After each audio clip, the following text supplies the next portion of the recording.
टांगरसाई उच्च प्राथमिक विद्यालय और कुड़ापड़ा प्राथमिक विद्यालय को आकस्मिक भाव में परिदर्शन कर वीर महाराजपुर ब्लॉक वरिष्ठ गोष्ठी शिक्षा अधिकारी।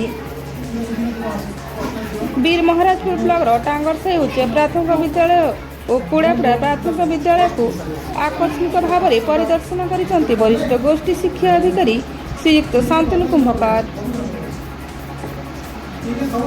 परिदर्शन समय विद्यालय चलता एफएलएन कार्यक्रम, पंचशका शिक्षा सेतु कार्यक्रम, शैक्षिक कार्यक्रम, विद्यालय परिवेश किपरि रहिब तार तदारख करथिले।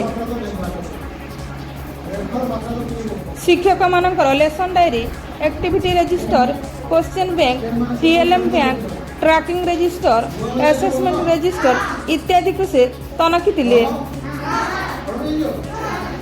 प्रत्येक श्रेणी गृह में टीएलएम कर्नर एवं एक्टिविटी माने रखा परामर्श देथिले। छात्र छात्री शैक्षिक स्तर को जांच करथिले। विद्यालय में शौचालय को परिष्कार रखा परामर्श देथिले।